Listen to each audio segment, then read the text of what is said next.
So our next speaker is their CEO, Randy Fairman, who's going to spend a bit of time impacting us this evening. Thanks,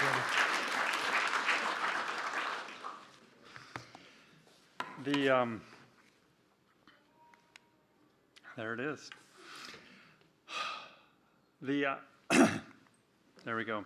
I titled this one, Friends in Heaven, Reflections from an Engineer's Heart. So where does entrepreneurial behavior fit into this? It's like God just made me an entrepreneur, but I'm trained as an engineer.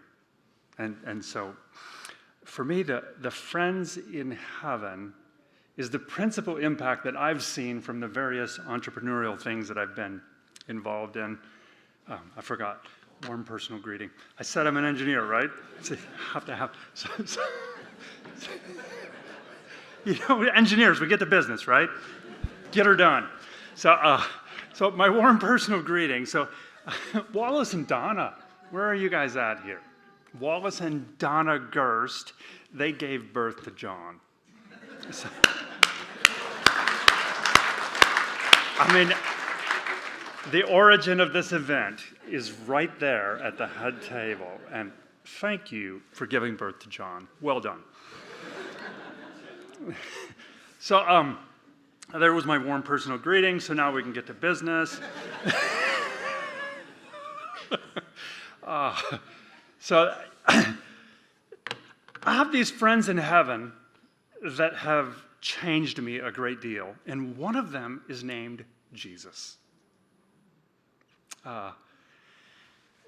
This friend of mine is worth everything. When I was a young boy, you can kind of get the era of these pictures and have a little bit in your heart of what's going on in Randy's life there. My mom was the daughter of an abusive alcoholic, and she learned to do discipline with bicycle chains. And my dad died when I was 10 years old.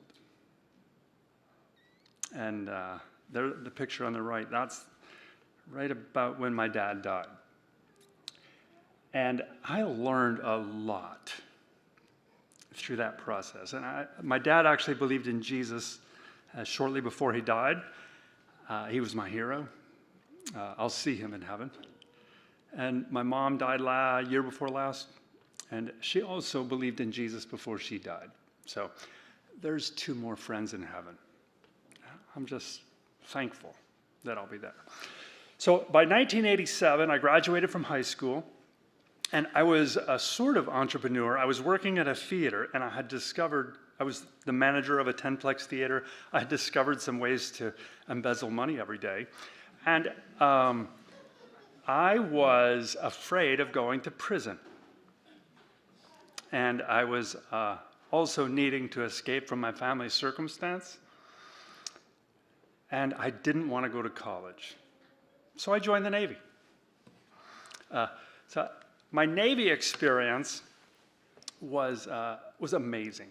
The Navy for me was like a way of keeping me in a sort of law while the Lord was bringing me to himself. So at the wedding in the middle, that's my bride. So I forgot to mention, the Navy fixed my family situation. My wife, Robin, is just precious. And I remember at that wedding ceremony, I held up my cup and I said, this marriage has nothing to do with God. This was my toast, right? Toast at my wedding. This marriage has nothing to do with God. This is about a commitment between me and my new wife who love each other. I couldn't have been more wrong, right? So the picture on the right, that's my 2 baby girls. Right when they were that age, I decided that I should do an experiment. And I went to a church, and I stood up in the back of the church when they had time for prayer. So they brought the microphone. And I said, I don't believe there is a God, but I get the sense you guys do. And I've been reading the book, and it seems to say when God's people pray, he does stuff. You get the sense I'm sort of a scientific sort here. And so I said, if the book is true and you guys are actually God's people, then you should be able to pray, and he would reveal himself to me. And 3 days later, I believed in Jesus.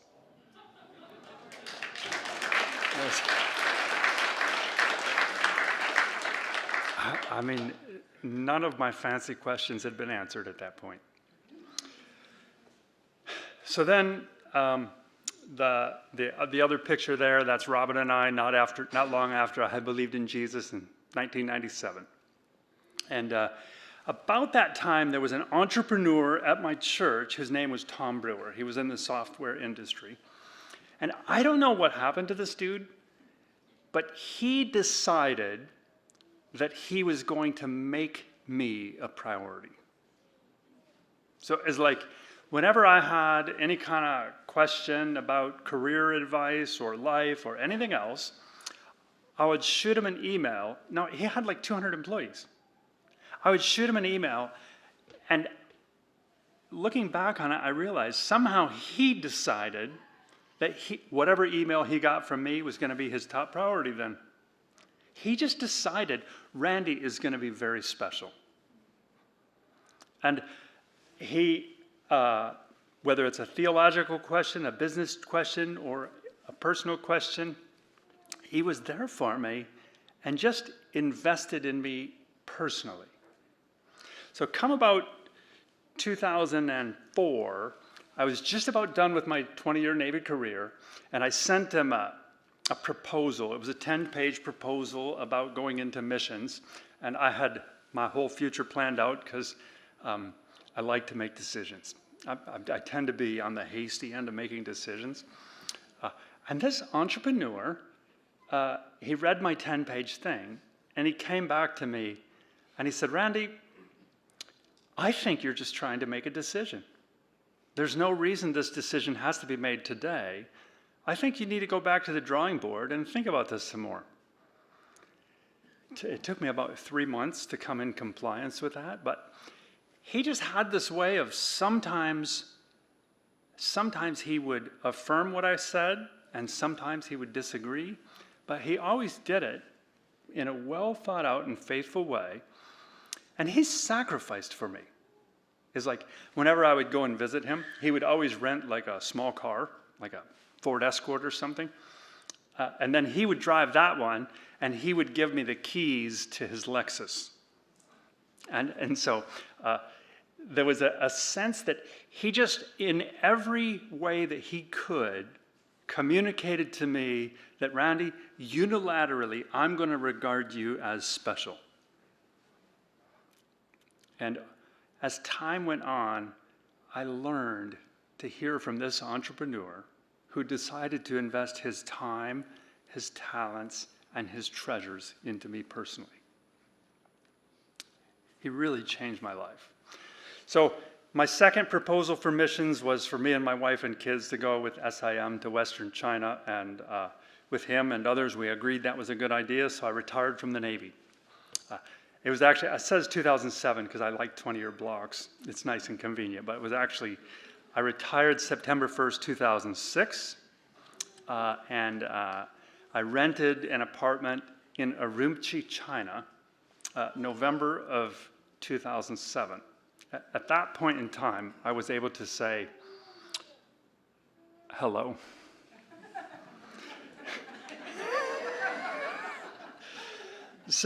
So we moved into the middle of the desert on the far end of China. Here's a picture of me within a few months of getting there. The one on the right is the first party we had at our house. And remember I told you I'm 6 feet tall and the tallest guys are 5'2", and that's me dancing the waltz with a guy that told me that's what we do at Uyghur parties. That was at my house. That was fun. And then Abdullah on the left. That's a little young man that we fell in love with there. So we went there because the Uyghur church was only 50 people out of 12 million. So it was 12 million people. There was only 50 that were Christian. Our heartbeat was to be there as a bridge builder between Christians and Muslim people, to see that Muslim people amongst the Uyghur could come to know Jesus.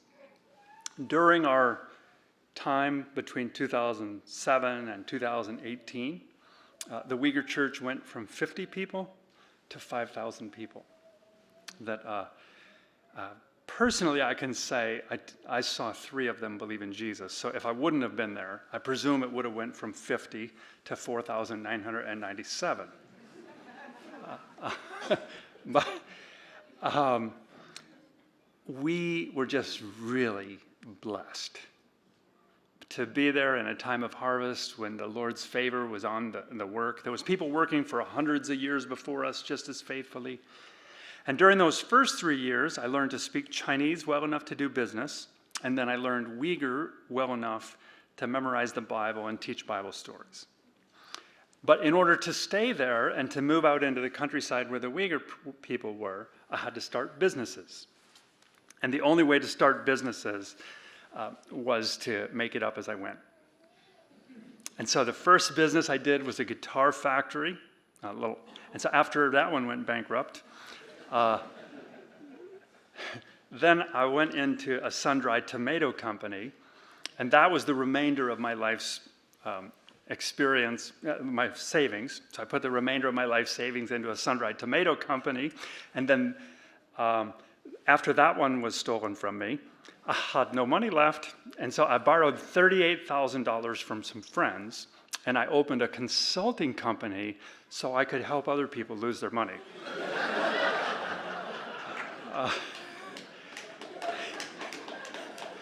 And so there's this guy named Jack. And so Jack, I brought him with me on a consulting job.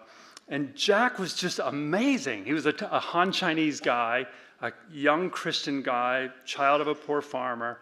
And he charged me a perfectly reasonable rate to do the work for me. And I thought, I want to open a business with that guy. So I sent him a text message saying, I did the calculation, right? If he charged me his hourly rate for a full 40-hour work week for 4 weeks a month, it would be a total of $800. So I thought, man, I can definitely afford that. So then I said, Jack, instead of just trying to find customers all over the place, what about you just come and work for me full time? How much would that cost?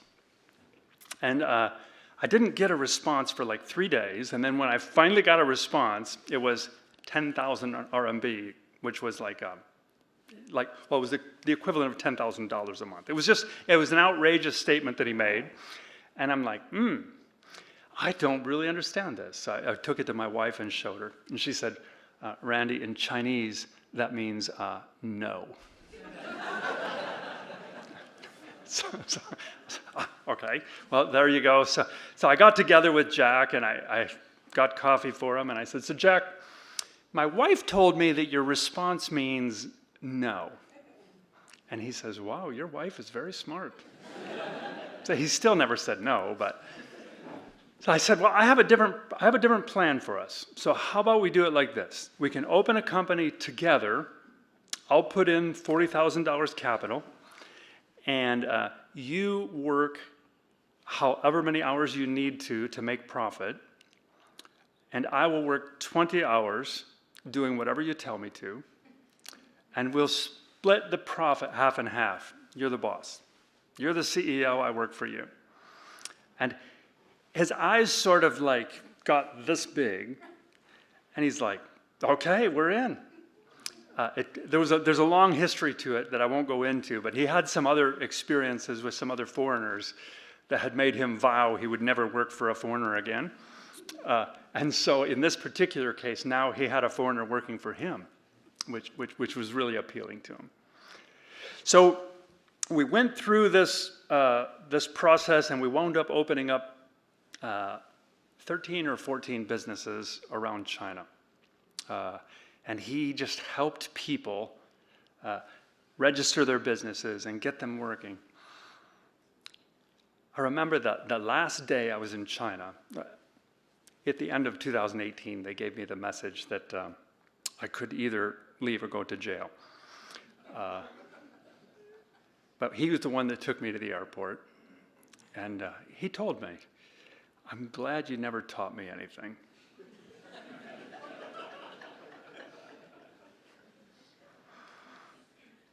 He said, instead, you helped me to learn. I'm not allowed to speak to him anymore because it wouldn't be safe for him. He's not, or I don't guess he's in heaven yet. But through a friend, he said, let Randy know that we're still having that barbecue that we scheduled for 1,000 years from now.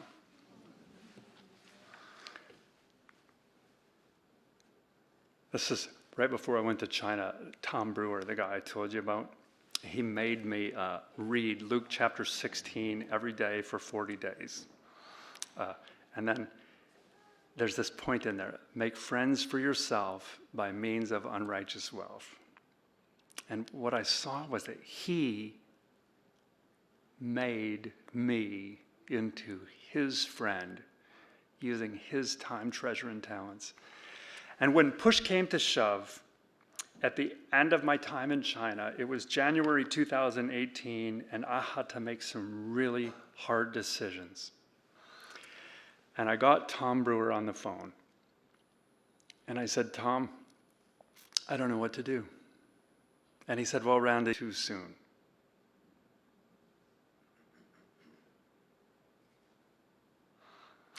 With his support and courage, I was able to make a really hard decision that probably saved the ministry lives of 20 people. And I'm thankful that he left a legacy in my life on purpose, using his time, treasure, and talents. I hope I did the same for Jack. I have sort of another story I'll skip because of time, but there's 3 big takeaways that I want you to grab. People want to be very special. I'm not so interested in being one of your 45 friends. Tom managed to communicate to me that I was very special. And I almost felt guilty about that in the past. But I realized that's the way God is too. That God actually wants to be very special, just like I want to be very special. He's a jealous God, and I'm a jealous friend. People can tell if they're very special. Do something, they'll know. And finally, people accept hard things if they are very special. I don't actually want the advice of the people that are just giving me 1 part in 1,000 of their time and energy. I'm really looking for somebody that I know I'm very special to them. So your ability to use your time, treasure, and talent to make a difference for eternity, I think is pretty closely caught up in your intentionality with choosing a few people that you're going to make a decision are very special to you. Thank you.